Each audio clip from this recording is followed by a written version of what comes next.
Good morning everyone.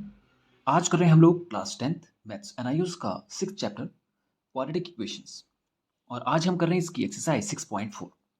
First question हम कर चुके थे, आज हम कर रहे हैं क्वेश्चन 2। तो पढ़ते हैं क्वेश्चन क्या है। Solve the following equations using quadratic formula. आपको ये इक्वेशन सॉल्व करनी बचे क्वाड्रेटिक फॉर्मूला से। तो पहले देख लेते हैं क्वाड्रेटिक फॉर्मूला होता क्या है। असल में इस इक्वेशन को सॉल्व करने का एक तरीका हमें पहले जो हमने किया है वो ये था, 12 1 12 के ऐसे फैक्टर जिनको माइनस करने पर 14 आए। कुछ याद आया आपको? इसको हम पहले इस तरह से करते, स्प्लिटिंग द मिडिल टर्म कहते थे उसको, इसको स्प्लिट करना होता था हमें, तो इस तरह से करते थे।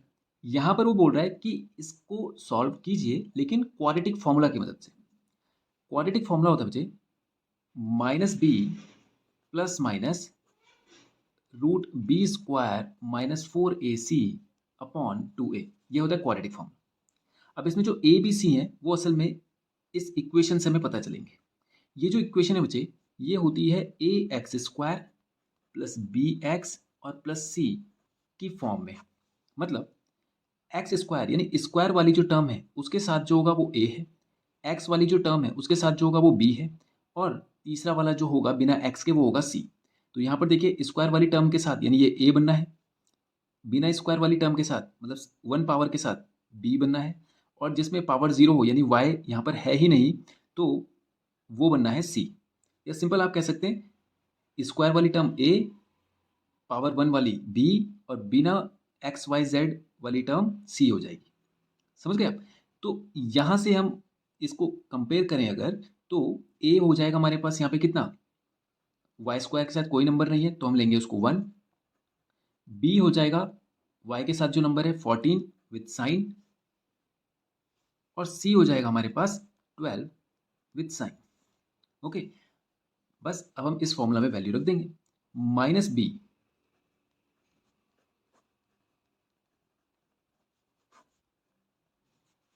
Minus minus 14 plus minus B square minus 14 का स्क्वायर माइनस 4 इंटू ए इंटू सी। साइन का ध्यान रखें, अपॉन में 2 इंटू ए कितना था 1, minus minus plus 14 plus minus 14 का स्क्वायर होता है बच्चे 196, और माइनस का स्क्वायर करेंगे तो वो प्लस हो जाएगा, माइनस माइनस प्लस हो जाएगा क्योंकि सब मल्टीप्लाई में 12 4 जा हो जाएगा 48 अपॉन में 2 1 जा 2। ओके, अब आप इसको सीधा कैंसिल मत कर दीजिएगा क्योंकि ये ऐसे कैंसिल नहीं होगा। ओके, ये कॉमन लेके बाहर तब जाके कैंसिल होता है, तो अभी कैंसिल नहीं करें आप इसे। ये 14 प्लस माइनस 196 प्लस 48, 8 प्लस 6 होता है 14 carry 1, 9 plus 4 13 plus 1 14 carry 1, 1 plus 1 होता है 244 अपॉन में 2। ओके, अब हम क्या करेंगे, इसके बाद इसको हम ब्रेक कर सकते हैं किसमें, इसको 244 को हम लिख सकते हैं 2 1 जा 2 2 2 जा 4 2 2 जा 4 122 इंटू 2। और अगर मैं इसे 4 से चेक करूं तो 4 6 जा 24, इसको ऐसा कर सकते हैं हम लोग 4 6 जा 24 4 1 जा 4, ये 61 इंटू 4 कर सकते हैं इसको। ठीक है, अपॉन में 2। अब यहाँ पे से 14 प्लस माइनस इस 4 का 2 बाहर आ सकता है, और 61 को एज इट इज रहने दीजिए, और डिनोमिनेटर में 2। अब आप यहाँ से ना मुझे ये दो टर्म मिली आपको, और ये जो प्लस माइनस का है इसका मतलब क्या, देखिए इसका मतलब है कि एक बार आप ऐसे करेंगे और एक बार आप 14 माइनस 2 रूट 61 अपॉन 2 ऐसे करेंगे। असल में क्वाड्रेटिक इक्वेशन थी, क्वाड्रेटिक मतलब समझते हैं जिसकी पावर 2 हो, तो इसके दो रूट आने, तो स्प्लिटिंग द मिडिल टर्म से आपको याद होगा एक्स की दो वैल्यू आती थी, x is equals to 2 x is equals to 4 ऐसे करके दो वैल्यू आती थी। तो यहाँ पर भी वो दो वैल्यूज हम इस तरह से निकालते हैं कि जो माइनस प्लस साइन का मतलब है कि एक बार आप प्लस के साथ करेंगे एक बार माइनस के साथ करेंगे। अब सिंप्लीफाई कर सकते हैं आप, दोनों में से 2 कॉमन ले लेंगे तो यहाँ पर बचेगा 7 प्लस रूट 61 अपॉन में 2। अब 2 से 2 कैंसिल हो सकता है, यहाँ पर इससे भी 2 कॉमन ले सकते हैं तो यहाँ पर आ जाएगा 7 माइनस रूट 61 अपॉन में 2, 2 से 2 कैंसिल, तो दो रूट आ गए हमारे पास 7 plus root 61 and 7 minus root 61। ये हो गया हमारा फाइनल आंसर। ओके, तो ये हो गया इसका फर्स्ट पार्ट कंप्लीट। करते हैं इसका सेकंड पार्ट। अब सेकंड पार्ट जरा ध्यान से देखिए मुझे, आपने अभी भी हमने यहाँ पे देखा था ना, ये A X square plus B x plus C की फॉर्म में होता है, तो एक्स स्क्वायर वाले के साथ ए होता है, तो एक्स स्क्वायर वाला है हमारे पास, तो ए आ गया हमारे पास कितना 1। एक्स के साथ बी होता है, तो बी आ गया हमारे पास -5, और सी यहाँ पर है ही नहीं, देख रहे हैं आप, बिना एक्स वाला कोई है ही नहीं, तो सी का वैल्यू आ गया कितना 0। बस अब वैल्यू रखेंगे -b प्लस माइनस, तो -b यानी minus into -5 plus minus B square -4 into ए इंटू सी अपॉन में 2 इंटू ए कितना आया 1, minus minus plus 5 plus minus 5 का स्क्वायर 25 माइनस का स्क्वायर प्लस माइनस 4 वन ज़ा 4 और 0 ज़ा 0, तो ये पूरा 0 हो जाएगा अपॉन में 2 वन ज़ा 2, तो ये आ जाएगा 5 प्लस माइनस रूट 25 अपॉन 2, तो एक वैल्यू बनेगी हमारी 5 माइनस रूट 25 अपॉन 2, और एक बनेगी 5 प्लस रूट 25 अपॉन 2। 25 को हम बाहर लिख सकते हैं, ये स्क्वायर रूट करेंगे तो ये आ जाएगा 5 अपॉन 2, और यहाँ पे आ जाएगा 5 प्लस 5 अपॉन 2, तो 5 माइनस 5 कितना होता है 0 अपॉन 2, तो 2 0 0, तो वैल्यू आ जाएगी 0, और यहाँ पर आ जाएगा 10 अपॉन 2, तो इज इक्वल्स टू आ जाएगा 5, तो दो जीरोस हमारे पास आ गए 0 एंड 5। ओके, तो ये हो गया इसका सेकंड पार्ट भी कंप्लीट करते हैं इसका थर्ड पार्ट।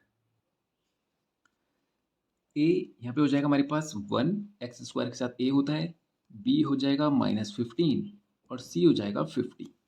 ओके, अब -b plus minus root b square -4ac upon में 2a minus b -15 plus minus B square -15 का स्क्वायर -4 इंटू ए इंटू सी अपॉन में 2a 200 माइनस माइनस प्लस हो जाएगा 15 प्लस माइनस 15 का स्क्वायर होता है 225 विथ पॉजिटिव साइन माइनस 5 4 ज़ा 20 यानी 200 हो जाएगा अपॉन में 2 1 ज़ा 2, तो ये हो जाएगा 15 प्लस माइनस 225 माइनस 200, तो 25 बचेगा अपॉन में 2, तो एक बार हम साइन लेंगे 15 प्लस 25 अपॉन 2, एक लेंगे हम 15 माइनस रूट 25 अपॉन 2,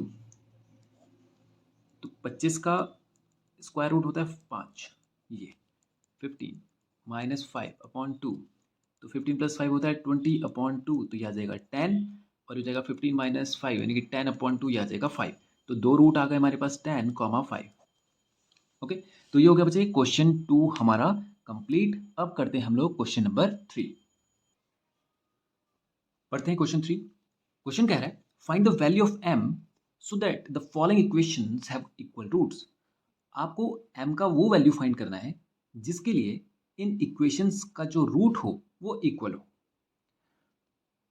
अब देखिए बच्चे, रूट का मतलब क्या होता है, वही जो वैल्यूज हम x y z के लिए निकालते थे किसी भी इक्वेशन में, यानी जो हमने जो पिछला क्वेश्चन किया है क्वेश्चन 2, उसमें हमने जो क्वाड्रेटिक फॉर्मूला लगा के दो वैल्यूज फाइंड करी थी उनको कहते हैं रूट्स। या ऐसा समझिए, जैसे आपको याद होगा हम एक क्वेश्चन करते थे, पॉलिनोमियल्स में भी करते थे और एल्जेब्रिक इक्वेशन में भी करते थे, जिसमें एल्जेब्रिक एक्सप्रेशन में या ये जैसे इक्वेशन वाला जो फॉर्मूला है जिसमें इक्वेशन है, इसमें हम एक क्वेश्चन करते थे 4x square plus 4x plus 1 is equal to 0, जिसमें हम फर्स्ट लास्ट का मल्टीप्लाई करते थे 4 1 ज़ा 4 और उसको फैक्टराइज करते थे ऐसे पार्ट में जिनको सम करने पर 2 आ जाए, 2 2 ज़ा 4। कुछ याद आया आपको? पढ़ते हैं बच्चे क्वेश्चन 3 क्या है, बोला find the value of m so that the following equations have equal roots. आपको इन इक्वेशंस के लिए m की वो वैल्यू फाइंड करनी है कि इनके रूट्स इक्वल हो। तो सबसे पहले तो रूट्स क्या होते हैं हम वो समझते हैं। ठीक है बच्चे, इससे पहले वाले जो चैप्टर्स हमने किए थे एल्जेब्रिक एक्सप्रेशंस वाले या पॉलिनोमियल्स वाले, वहाँ पर हमें इस तरह से ना एक इक्वेशन मिलती थी। जैसे एग्जांपल लेते हैं 4x square plus 4x plus 1, याद है आपको?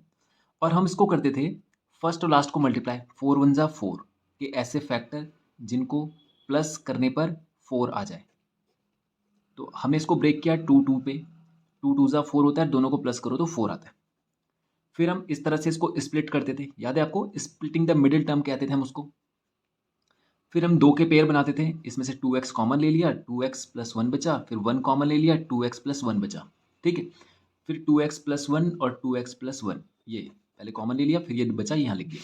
फिर उसके बाद हम 2x plus 1 is equals to 0 से x की वैल्यू निकालते थे -1/2, और यहाँ पर भी आएगा x की वैल्यू -1/2। ये जो नंबर्स होते थे बच्चे, इनको कहते थे हम रूट ऑफ द इक्वेशंस। ये इसके रूट हैं। मतलब ये है कि इस वैल्यू को अगर आप यहां रख दें तो ये पूरी इक्वेशन जीरो हो जाएगी। ठीक है, ये पहले भी डिस्कस कर चुके हैं प्रीवियस क्वेश्चंस में। तो ये जो रूट हैं, ये जो वैल्यूज हैं, वो वैल्यूज यहां पर तो आप देख रहे हैं इक्वल आ रही है, आ रही कि नहीं आ रही? तो यहां पर देख रहे हैं आप दोनों की वैल्यू करें, वो यही बोल रहा है कि m की जगह पर क्या नंबर हम ऐसा रखें कि ये दोनों वैल्यूज इक्वल आए। ठीक है, तो उसको फाइंड करने का बच्चे एक तरीका है हमारे पास, जो हम इससे पहले वाले क्वेश्चंस में कर चुके हैं, जहां पर हम बी स्क्वायर माइनस फोर ए सी से कंपेरिजन करते थे, और अगर उसका वैल्यू जीरो आ जाता था तो हम कहते थे कि वो रूट्स जो होंगे उस इक्वेशन के लिए वो इक्वल होंगे। समझ गए आप? तो बी स्क्वायर माइनस फोर ए सी अगर सॉल्व करके जीरो आ गया तो मतलब उस इक्वेशन के लिए रूट बराबर है, जो कि वो कह रहा है कि हैव इक्वल रूट्स। समझ गए आप? क्या करना है आपको? बी स्क्वायर माइनस फोर ए सी को सॉल्व करना है। अगर वो जीरो आता है, अगर वो जीरो आता नहीं है, यहाँ पे तो हमें बोला है उसने कि इक्वल रूट्स हैं, तो हमें यहाँ पर इक्वल्स टू जीरो ही रख के कंपेयर करना पड़ेगा। हम इसको सॉल्व करके चेक नहीं करेंगे कि जीरो आएगा कि नहीं आएगा, हम इसको इक्वल्स टू जीरो रख कर सॉल्व करेंगे। ओके, करते हैं फर्स्ट क्वेश्चन करते हैं, फिर ज़्यादा आइडिया, अच्छा आइडिया आएगा आपको। देखिए, सबसे पहले हम यहाँ से ए बी सी फाइंड कर लेते हैं। 2x square minus m x plus one is equals to zero. आपको पता है इक्वेशन जो होती है वो इस फॉर्म में होती है, x square plus B x plus c is equals to zero, यानी एक्स स्क्वायर के साथ ए, एक्स के साथ बी, नॉन एक्स के साथ सी। तो ए आ गया टू, बी आ गया माइनस एम, क्योंकि कोई नंबर नहीं है एक्स के साथ जो है उसको हम रखेंगे क्योंकि हमें इसी की वैल्यू फाइंड करनी है, और सी आ गया साइन के साथ वन। अब अगर रूट्स इक्वल होने हो तो B square minus four A C is equals to होता है जीरो। तो बी स्क्वायर यानी माइनस एम का square minus four into A into C is equals to zero रख के हम सॉल्व करें, तो माइनस का स्क्वायर हो जाएगा प्लस एम का हो जाएगा M square minus four two ज़ा eight is equals to zero. M square minus eight is equals to zero पर M square is equals to eight, तो एम इज इक्वल्स टू आ जाएगा अंडर रूट एट। ठीक है, तो M का value हम चाहे तो इसको इस तरह से भी लिख सकते हैं, फोर टू ज़ा एट, और एम का वैल्यू फोर का टू बाहर आ जाएगा root two, two root two, ये आ जाएगा एम का वैल्यू। अब आपको पता है बच्चे, जब हम रूट निकालते थे तो अभी भी हमने जो इससे पहला वाला जो क्वेश्चन किया था उसमें हमने बात करी थी कि यहाँ पर जब एम स्क्वायर आप एट करेंगे तो ये प्लस माइनस दोनों की फॉर्म में आएगा। तो यहाँ पर यानी ये value plus minus two root two है, इसका मतलब एम की एक वैल्यू तो हो गई प्लस टू रूट टू, और एक वैल्यू हो गई माइनस टू रूट टू, यानी ये वो दोनों वैल्यूज हैं जिसको हम यहाँ पर रखें तो इस पूरी इक्वेशन के दो इक्वल रूट आएंगे। ओके, करते हैं इसका सेकंड पार्ट और क्लियर होगा इससे। M x square plus three x minus five is equals to zero पर ए का वैल्यू आ गया एम, बी आ गया हमारे पास थ्री, और सी आ गया माइनस फाइव। तो B square minus four A C is equals to zero पर बी स्क्वायर यानी थ्री का square minus four into A into C is equals to zero. Three का स्क्वायर होता है नाइन, फाइव फोर ज़ा twenty, minus minus plus twenty M is equals to zero. तो twenty M is equals to minus का nine, nine इधर जाके minus हो जाएगा, तो m का वैल्यू हो गया माइनस नाइन बाय ट्वेंटी। यहाँ पर स्क्वायर नहीं था इसलिए कोई माइनस प्लस नहीं आएगा, simple minus nine upon twenty, ये वैल्यू आएगा m का। ओके, अब करते हैं इसका थर्ड पार्ट।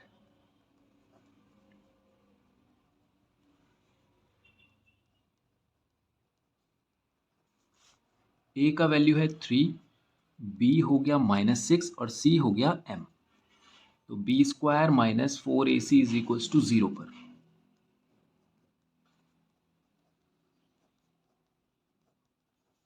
सिक्स का स्क्वायर होता है thirty six, minus four three ज़ा twelve M is equals to zero. तो thirty six is equals to twelve M, twelve से थ्री टाइम्स एम का वैल्यू हो जाएगा थ्री। ओके, थर्ड पार्ट भी कंप्लीट। फोर्थ पार्ट करते हैं। Two X square plus M X minus one is equals to zero पर ए हो गया टू, बी है हमारे पास m, और c है हमारे पास minus one. Again B square minus four A C is equals to zero पर एम स्क्वायर, एम का स्क्वायर करेंगे क्योंकि ये b है, माइनस फोर इंटू ए इंटू सी। तो M square minus four two ज़ा एट, वन ज़ा eight, plus eight is equals to zero पर m का वैल्यू आ जाएगा एट। इस वैल्यू के लिए इसकी इसके जो रूट होंगे वो इक्वल होंगे। ओके, तो ये हो गया बच्चे क्वेश्चन 3 भी हमारा कंप्लीट और इसी के साथ ये एक्सरसाइज भी हो गई हमारी फिनिश। तो आज के वीडियो में इतना ही करेंगे, नेक्स्ट वीडियो में करेंगे इसके आगे के क्वेश्चन। Thank you.